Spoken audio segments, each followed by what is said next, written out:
Halo teman-teman semua, balik lagi yuk. Aduh sayang banget tadi putus lagi seru. Hai ya. Oke, sambil nungguin Will, jadi kita summary-in dulu ya tadi sedikit apa yang udah kita pelajarin bareng-bareng. Jadi Will tadi tuh habis cerita di mana dia habis ngumpulin duit dari saham dari awalnya modal 10 juta tahun 2013, and then di tahun 2015 tuh jadi 100 jutaan gitu ya. And then dia ngalamin crash. Crashnya tuh sebenarnya ya Indonesia crash sebenarnya turun gitu, tapi turunnya pun IHSG indeks masih positif, tapi secara bandarmologi Will tuh berasa dikerjain. Jadi dia minus 84% duitnya. Bayangin deh, lu kebayang gak sih duit lu habis lu kumpulin 10 kali lipat dalam waktu 2 tahun and then minus 84%. Dan itu pasti sakit banget rasanya. Gua nggak kebayang sih. Oke. Nah, terus kita juga udah belajar soal monkey business. Jadi yang tadi Will udah ceritain juga, orang datang ke sebuah pulau, dia creating demand gitu. Dia nyari monyet gitu, monyet dianggap hama gitu, dan dia beliin monyet dengan harga yang mahal, makin lama makin mahal, dan orang pasti di dalam pulau itu nyariin monyet kan, sampai monyetnya pada habis. Nah, terus asistennya si bos ini datang, gue masih ada stok monyet nih, mau nggak? Dijualin lah lebih mahal lagi kepada warga yang ada di situ. Dan mereka menganggap kalau gue beli si monyet, gue bisa jual lagi lebih tinggi gitu. Sehingga mereka warga di pulau itu pada beli lagi lebih mahal. And then habis sudah beli, ditinggal. Gitu ya. Dan sama di dunia saham pun kayak gitu. Jadi mereka menggunakan isu, mereka menggunakan yang namanya berita gitu ya, ataupun rumor yang biasa dari mulut ke mulut gitu, sehingga di ngomongin kalau kayaknya nih sahamnya bakal naik nih. Nah, ketika saham itu diomongin sama banyak orang naik, nah dan lu masuknya belakangan, biasanya telat, ketinggalan. That's why kalau yang gue pelajarin sama Will, yang Will ajarin juga di Billionaire Class, kita itu kalau ngomongin soal saham, kita bahas sebelum rame di omongan orang-orang gitu. Jadi kita ngomongin duluan sebelum orang lain ngomongin, karena Will udah pantau juga, Will udah pelajarin juga. Bentar, gue harus chat Will dulu nih. Yuk masuk. Gue udah live. Oke. Bentar, udah ada belum? Oh, udah ada Willnya. Nah, that's why itu yang kita praktekin teman-teman. Kita nggak suka sama saham-saham yang udah diomongin publik. Kita biasanya beli saham-saham yang justru belum diomongin banyak orang nih. Nah, ini ada suhunya nih. Will udah gabung lagi sama kita? Yo, halo. Halo. Halo. Iya, tadi keputus. Aduh, deg-degan gue tiba-tiba hilang. Padahal lagi cerita seru tadi. Apa ya? Gue juga lupa tadi. Lu masih ingat gak tadi kita ceritain apa? TOWR. Oh iya, bener. TOWR. Jadi dulu Will udah turunin ilmunya ke kita beli TOWR waktu itu harganya tuh masih di 600-an, dibantingnya sampai ke 590. Gue tuh beli di 660, dia dibanting bawah, gue sikat terus, kita beli terus sampai 590, kita beli and then naik sampai 850. Nah, abis itu ganti bandar ya Will ya kelihatannya. Ganti. Dan sampai sekarang naik terus, itu juga udah beda. Ya udah abis ganti. Iya, makanya gue kayak aduh sayang ya. Gue nggak beli lagi, gue nggak tahan, tapi ya udahlah. Gue tetap, menurut gue itu tetap oke, karena kalau beda orang kan kita belum tahu orangnya tipenya kayak gimana, bandarnya kayak gimana. Itu yang gue pelajarin juga. That's why gue ngerasa untung waktu itu, dan gue ngerasa apa yang Will ajarin ke kita teman-teman di Billionaire Class itu kita praktekin dan berkali-kali untung gitu. Oke, Will, ini tadi ada pertanyaan, Will. Di IG gue ada yang nanya gini, gimana caranya jadi jadi bandar atau menggunakan bandarmologi ini jadi handal gitu. Cara jadi bandarmologi yang handal seperti Paduka. Ini pertanyaannya gue agak bingung, tapi gue bantu rapiin. Cara jadi bandar atau cara menggunakan ilmu bandarmologi dengan handal seperti Paduka. Ini Paduka yang dimaksud lu, Will, bukan gue soalnya. Ya, anggap aja kita berdua lah. Oke, gimana cara menggunakannya yang handal? Jadi ya, pertama lu harus ngerti bahwa bandarmologi itu pada dasarnya itu freestyle ya. Jadi ya kalau orang bilang bandarmologi itu bandar itu bebas, yes, gue setuju. Bandar itu bebas, benar ya. Jadi sebagai metode freestyle, lu jangan terlalu membuat banyak limit terhadap limitation terhadap apa yang lo lakukan atau trading plan lo. Misalnya gue mau beli kena stop loss di sekian misalnya. Ya, terus tau-tau beneran nih dikenain nih. Kalau lo mau terlalu patuh sama trading plan, basically lo udah stop loss. Tapi ketika stop loss lo mulai deketin, Ya. coba cek misalnya dari sisi volume. Kayak IHSG yang terjadi pada hari ini aja.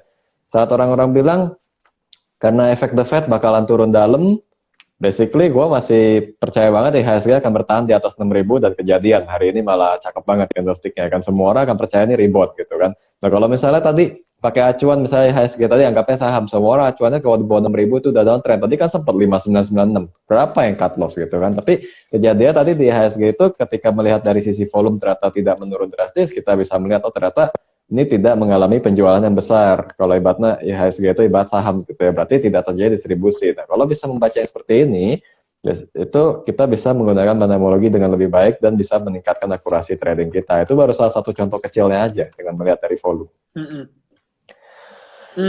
Kalau gue pengen tahu Will, paling lama berapa lama ya? Maksudnya gini, durasinya berapa lama lu nungguin bandar? Karena kan bandar suka iseng ya, dia nggak Benar. ngikutin technical, tapi yang Benar. technical bisa kita kombinasiin sebenarnya. Bisa. Fundamental pun bisa kita kombinasiin. Bisa. Tapi kalau apa namanya, bandar lagi isengin kita, dia sengaja menguji mental, karena kan itu yang kita rasain beberapa kali ya.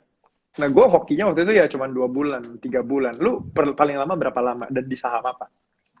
Oke, pernah yang paling lama itu di saham Harum ya tahun lalu waktu harganya 1.000-an. Sekarang kan 5.000-an, malah sempat 7.000-an. Itu berapa bulan ya? Gue agak lupa sih, di atas 3 bulan lebih sih ada. Memang itu agak makan waktu. Terus di saham Hill juga makan waktu itu. Memang kebetulan ada fasenya lagi buyback ya. Jadi di dua saham ini gue ngerasain masa nunggunya lama. Tapi ketika gue mau cabut gitu kan, gue melihat ini tidak menunjukkan ada distribusi. Jadi kalau sahamnya memang mau sideways dulu, apalagi kita masih bisa ngeliat broker summary kan, gue ngeliat masih akum gitu, ngapain gue takut gitu kan. Cuman memang dalam hal ini yang jadi kekurangannya adalah kalau lu ngikutin masa akumulasinya bandar itu time frame lu benar-benar tanda tanya itu. Ya kalau gue bikin perumpamaan gini loh, misalnya si bandarnya bisa beli 1 juta lot. Tapi dia cuma beli 1.000 lot per hari. Berapa hari lo harus nunggu? 1 juta bagi 1.000 hari. Ya kan? Jadi ya hampir 3 tahun gitu kan. Jadi ya ini fakta bahwa memang Itu butuh kalau sabar ya. iya, jadi kalau lo menggunakan metode bandemologi dan lo mengikuti fase akumulasi secara penuh, satu-satunya kekurangan lo hanyalah di time frame. Ya lo bisa aja nunggu saham itu lama banget, dan kalau udah nggak betah lo jual, tahu-tahu waktu ketika lo cek lagi ternyata udah naik ya, gue cuma perlu sabar doang misalnya. Itu salah satu kendalanya di bandemologi itu. Gitu. Kalau dari yang lu ceritain barusan, sebenarnya boleh nggak sih kita ambil kesimpulan gini? Ya sebenarnya gue tahu jawabannya, tapi gue pengen ajak teman-teman mikir nih sama-sama. Sebenarnya untuk jadi bandar, sebenarnya kita perlu nguasain supply and demand-nya dulu, ya nggak sih? Barangnya, Ya. supply-nya ada di mana aja nih? Semua barang kalau kita udah kuasain, ya kalau di sini kan kita ngomong contohnya saham, berarti lembar sahamnya kita kuasain semua, and then kita kerek naik, ya kita bisa melakukan hal itu dengan cara kita ajak beberapa geng kita. Contoh, zaman dulu kan ada namanya bunga anturium ya nggak sih? Atau ikan Ya. lohan, atau apa gitu ya, yang harganya gila-gilaan. Ini batu Jadi akik. supply-nya udah kita kuasain semua, batu akik. Bener, supply-nya udah kita kuasain, and then kita tuker-tukeran barang ke teman-teman, harganya makin naik, makin naik, makin naik, makin naik. Let's say berlima, dari A ke B, dari harga 100 juta jadi 120, 120 jadi 140, 140 jadi 160, 160 jadi 180, si A lagi beli di 200.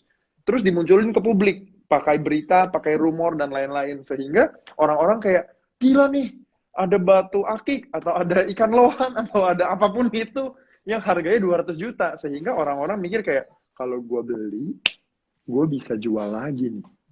Lebih mahal lagi.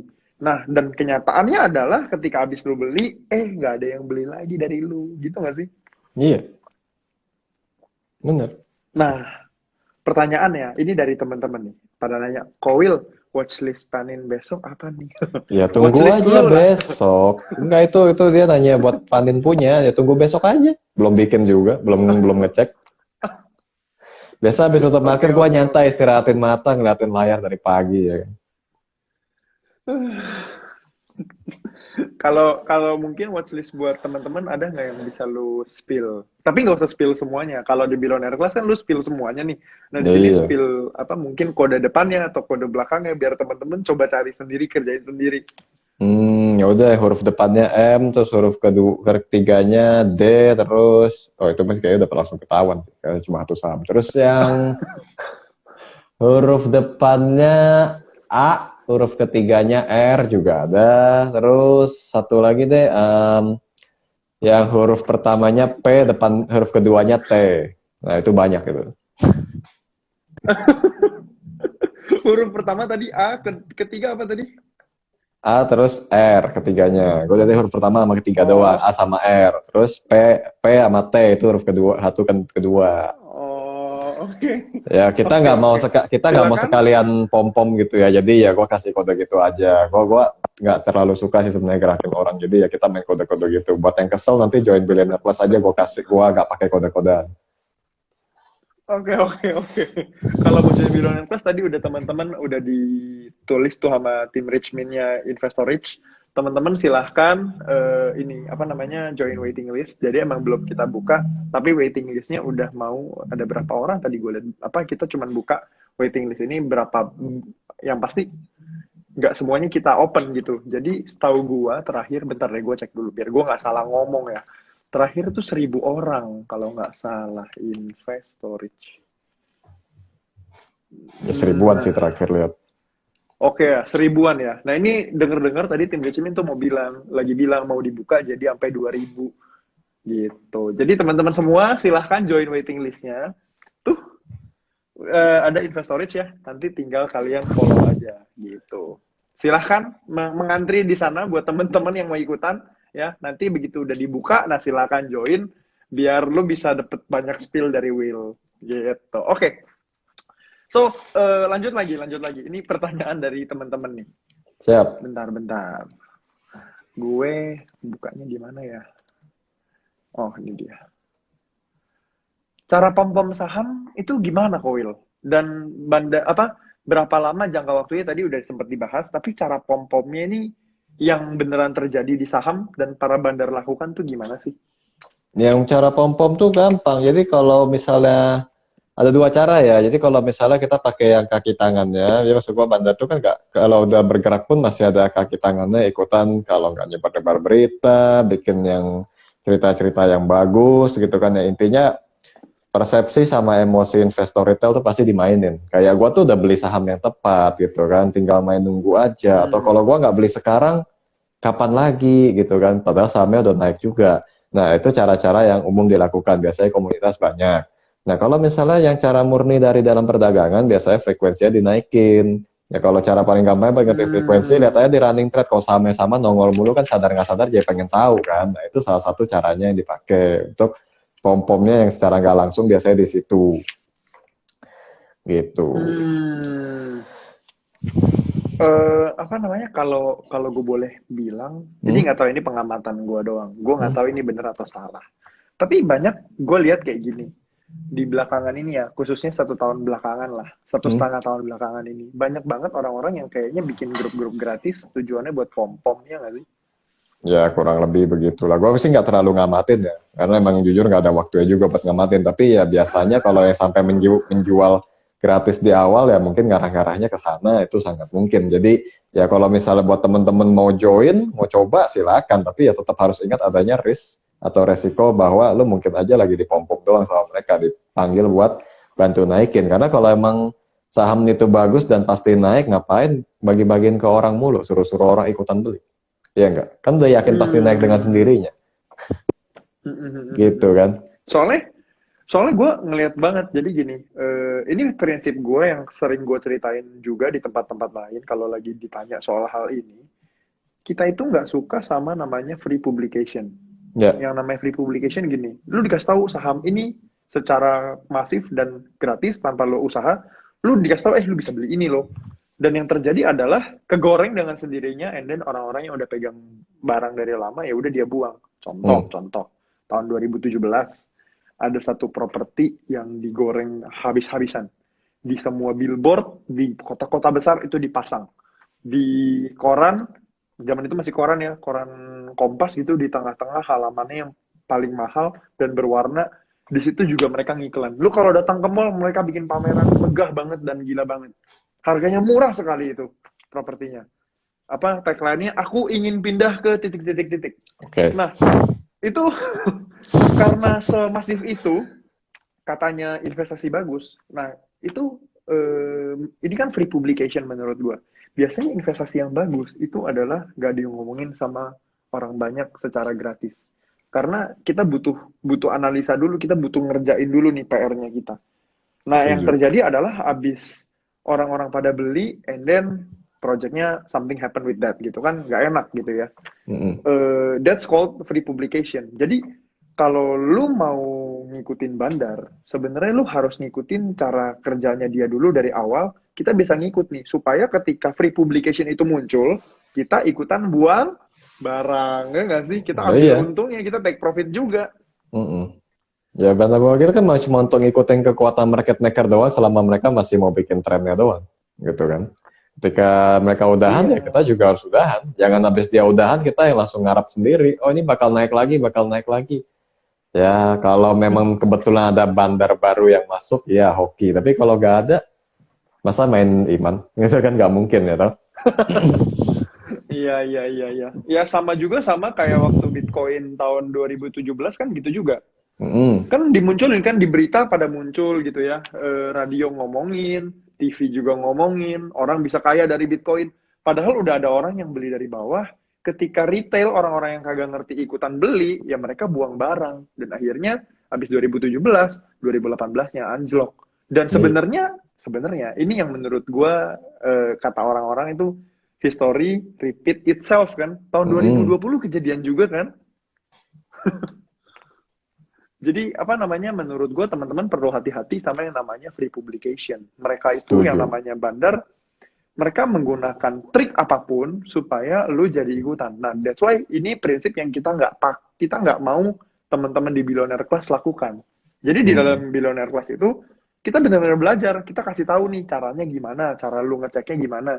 Dan di sini ada Will juga, ada gue, ada Henry Kogani, ada Sandi Putra juga. Teman-teman bisa nanya sama kita supaya lu nggak salah keputusan gitu. Lu bahkan bisa nanya sama teman-teman karena kan kita satu grup nih rame-rame. Kita nggak pom-pom, tapi kita kasih lu ilmunya nih supaya lu bisa analisa sendiri. Jangan sampai ketika lu dengar orang lain ngomong, oh iya ya bagus, dan lu nggak bisa ngecek itu kebenarannya seperti apa, dan lu kena apa ya namanya? Ya ke goreng, and then lu jadi rugi gara-gara bandar buang barang Betul. gitu. Oke, gue lanjut lagi nih, Will. Ini ada yang nanya juga nih, Will. Kalau analisis teknikal udah yakin, tapi harga harga turun terus nih. Di sisi lain bandar masih akum. Sebaiknya gimana? Nah itu yang namanya fase markdown ya. Jadi ketika harga lagi turun, lo ngelihat di broker summary ada yang akum gitu kan. Terus dari sisi volume tuh juga tipis-tipis, berarti tidak ada yang panic sell, ya lo bisa mengubah sedikit trading plan lo dengan menyiapkan strategi untuk averaging down. Tapi tentu saja memang harus benar-benar pada akhirnya membuat batas toleransi ya. Ibaratnya kalau memang di markdownnya mau sampai dalam banget, ya dari lo sendiri udah nggak bisa terima kerugiannya, ya mending udah nggak usah diikutin lagi. Karena kalau fase markdown itu paling jahatnya adalah kita nggak bisa ngukur mau serendah apa harga saham tersebut kayak turunin. Gue juga punya cerita nih, waktu itu saham Excel, kan sekarang udah sempat ke 3 ribuan ya. Waktu itu pas gue beli tuh 2.400 kalau nggak salah. Di markdown sampai mau dekat-dekat 2.100, ya udah akhirnya gue cabut. Gue pikir udahlah kelamaan kalau udah kayak gitu kan. Di satu sisi gue udah nemu watchlist yang baru nih. Ya udah gue lepas aja. Gue ngelepas rugi jujur gitu. Tapi ya rugi segitu gue nggak terlalu bermasalah. Dan ya sekarang 3.000 itu cuman jangka waktu beberapa minggu aja. Nah jadi kalau fase-fase kayak gitu, strateginya bisa ikutan averaging, karena kita tahu pada dasarnya markdown itu kan nada di bawah ya, kita bisa lakukan hal yang sama, atau kalau emang benar-benar nggak tahan ya udah ganti aja sahamnya.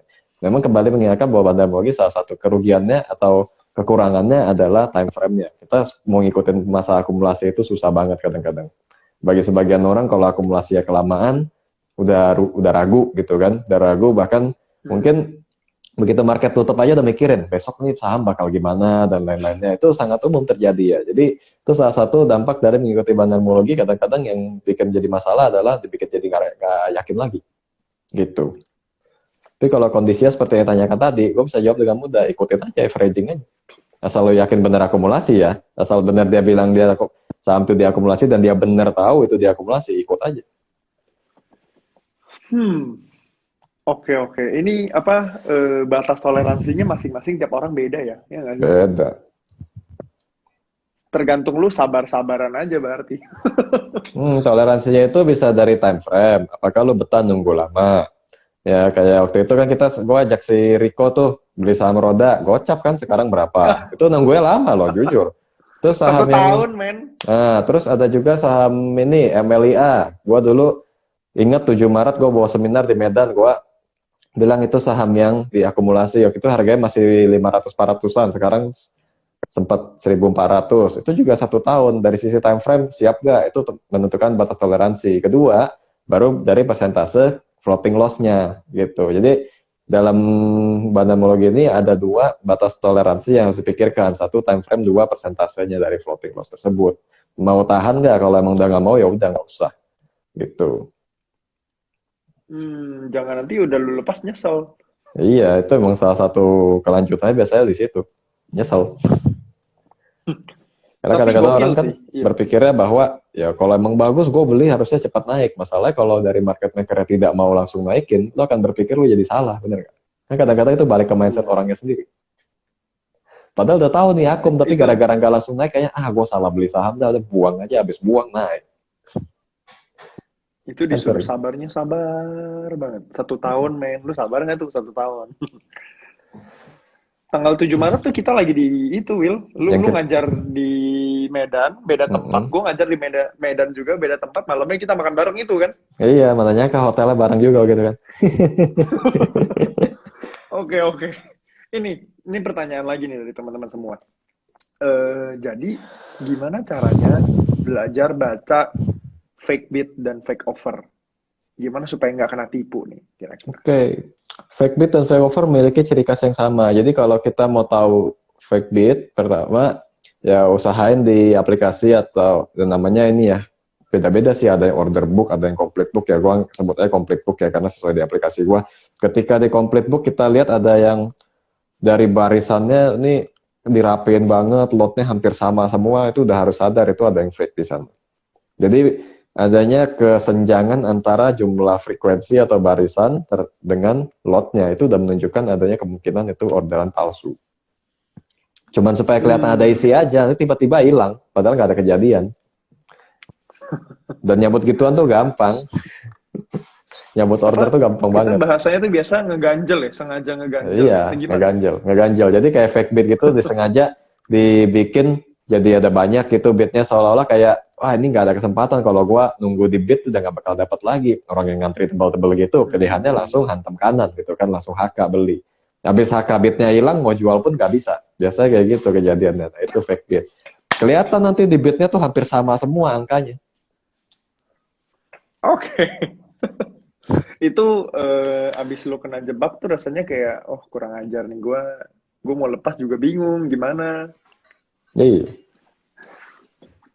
Oke, oke. Ini kita lanjut lagi. By the way, teman-teman kalau mau tanya, boleh langsung tanya aja. Mumpung ada Will juga di sini. Kalau nanya perbandaran, gue pun di Billionaire Plus, gue nanyanya sama Will. Karena emang dia masternya kalau di sini. Apa soal di bandar.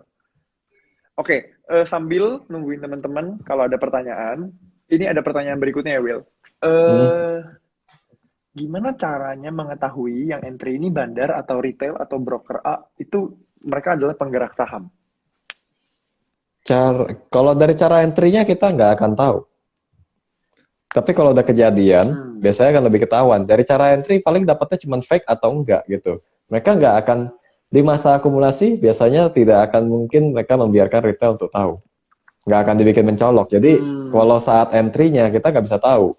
Tapi kalau misalnya udah fake bid udah keluar-keluar itu biasanya udah mau jalan kan. Jadi ya paling cara paling gampangnya kalau mau sortirnya ya cek aja di saham-saham yang lagi sideways gitu. Kalau memang udah aneh-aneh dari sisi bid offer ya kita tinggal lihat aja itu masih aman atau tidak dan umumnya sih kalau yang tanpa ada fake bid atau fake offer tersebut biasanya akumulasinya itu lebih serius.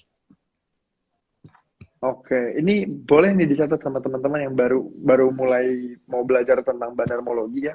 Ya mungkin Tadi Will sekarang bilang belum ini ada bayangan. Nanti kalau di Billionaires dapat join, gue coba cari alat peraganya, gambar-gambarnya kurang lebih gimana. Mungkin sekarang belum ada bayangan dong, kayak gue bilang apa fake bid fake over mungkin tadi udah jelas. Tapi ketika yang murni tanpa tanpa apa bid atau over yang sengaja disusun kayak apa kan nggak semua orang tahu. Nanti kita bisa siapin lah untuk jadi materi Billionaire Plus gitu.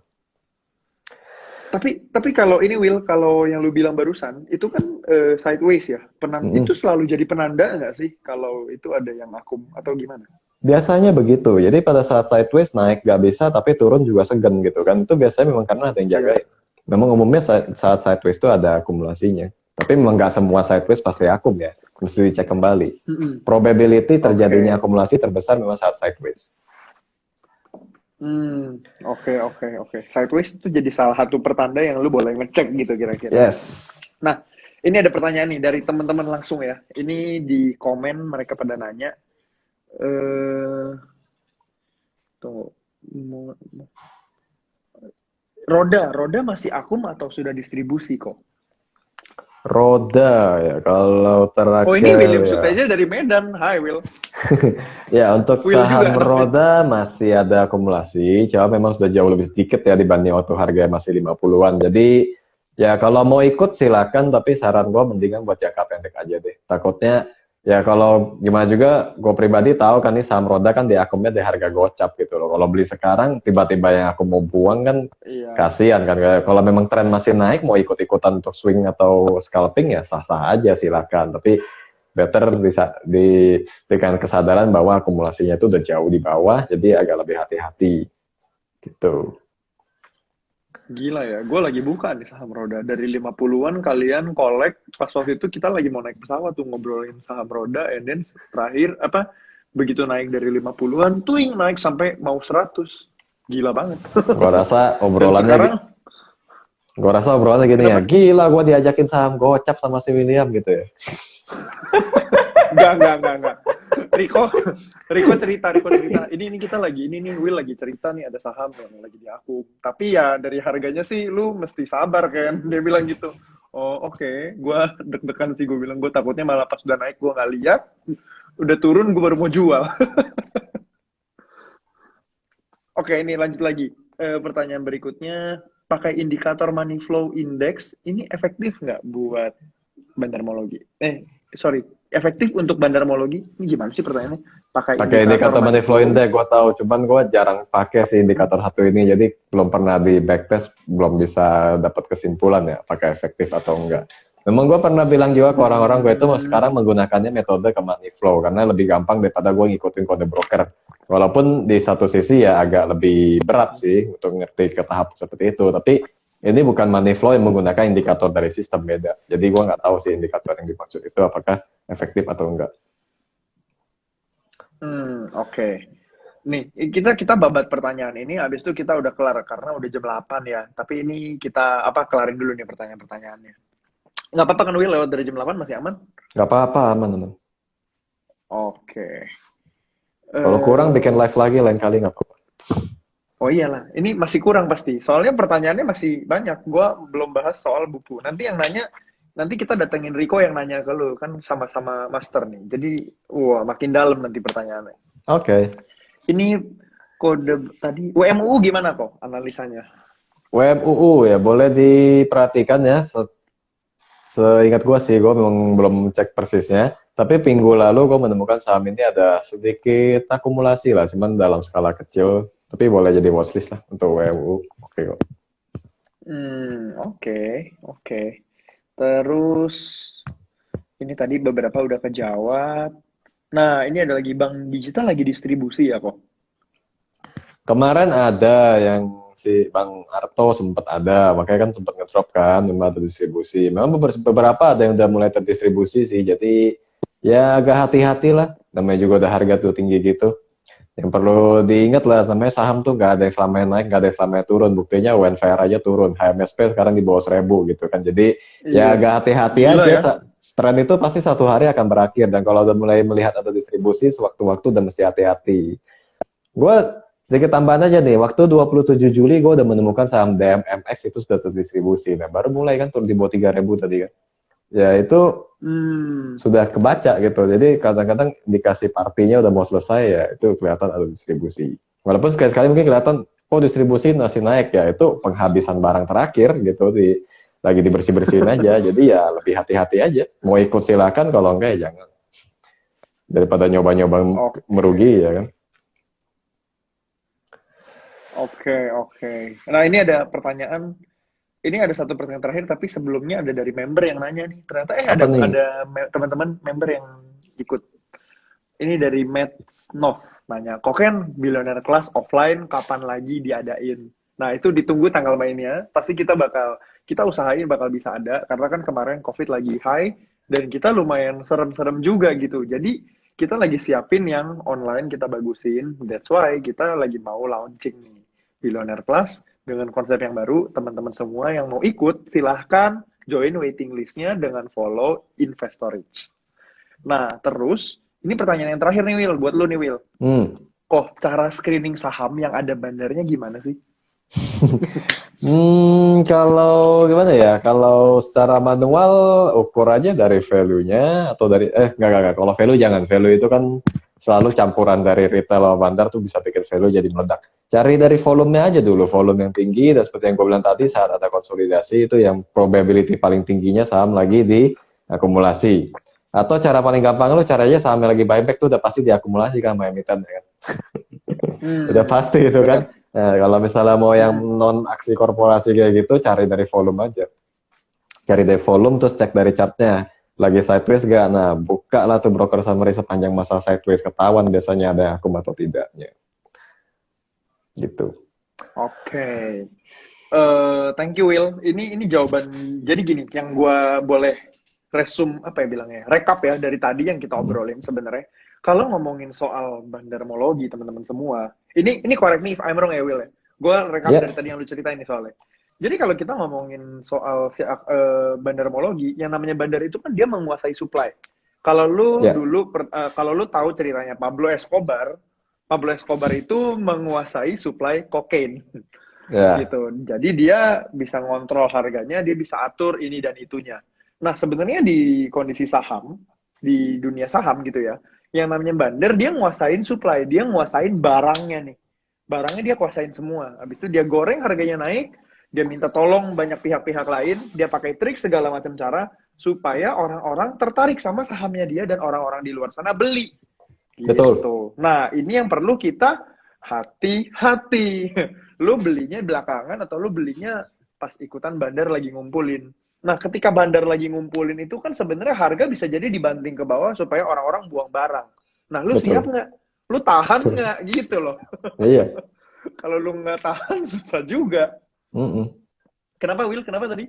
Ya betul kayak gitu. Jadi ya bisa ditahan atau enggak pada saat yang paling susah orang untuk percaya adalah pada saat harga yang diturunkan dengan sengaja untuk ditadah kembali di bawah fase markdown itu yang bikin orang seringkali mempertanyakan apakah kalau memang saham dibandain kok bisa diturunin. Ya inilah sebenarnya yang lagi terjadi. Mereka bisa bertahan atau tidak itu yang seringkali jadi kendala. Mm-mm. Nah, kalau lu bisa tahan, kalau lu pas lagi dibanding ke bawah dan lu bisa tahan, di situ lu sama-sama pegang barang seperti bandar pegang barang. Bedanya adalah bandar pegangnya barangnya banyak banget, lu pegangnya sedikit. Ketika nanti harganya dinaikin, ya lu tinggal take profit, gitu kan. Bener, bener. Nah, oke. Eh, semoga live malam ini bisa jadi manfaat buat teman-teman semua. William, thank you so much. Will, see you.